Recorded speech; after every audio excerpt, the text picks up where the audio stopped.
Destinazione Agrigento, un consuntivo dell'attività che ha visto il distretto protagonista.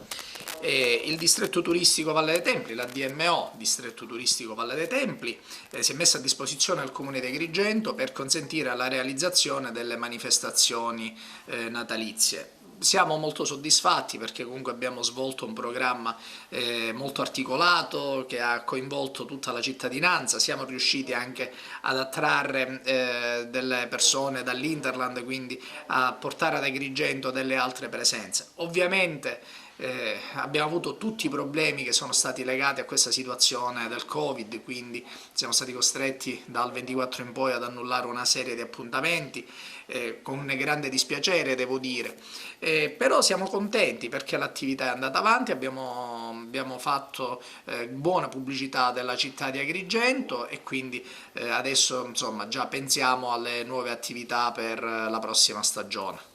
Il Destinazione Agrigento sarà utilizzata anche in estate, avete già anticipato qualche iniziativa in concerto anche con l'assessorato al turismo?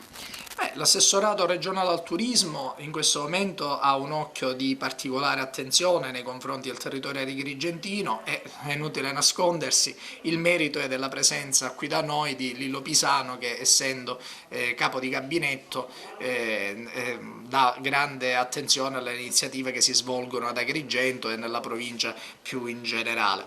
Abbiamo questa meravigliosa sinergia e questo ci ha consentito già di realizzare le manifestazioni di Natale e speriamo che si possa fare ancora di più e ancora meglio per la stagione estiva. Adesso entriamo in un periodo invernale che è destinato alla programmazione perché non ci dobbiamo fare trovare impreparati già dall'inizio della prossima stagione turistica, ovviamente Covid permettendo, ma siamo fiduciosi. Lei è amministratore del distretto, ma il distretto ha anche un respiro che va oltre Agrigento. In questo senso so che sta organizzando delle iniziative per coinvolgere anche gli altri partner fuori Agrigento. Assolutamente sì, allora per informazione l'area distrettuale parte dal territorio di Sciacca, si protende sino a Gela e a nord sino a Caltanissetta, quindi praticamente un terzo della Sicilia. Le iniziative sono fondamentalmente promozionali, quindi adesso stiamo cominciando a ragionare di un'attività sulla Cina, stiamo lavorando in collaborazione con l'Enit anche per altre regioni del mondo e poi abbiamo in cantiere una serie di progetti per la valorizzazione di quelle che sono le risorse che ci sono in loco. Devo dire che la sinergia anche su questa cosa con la regione è ottima.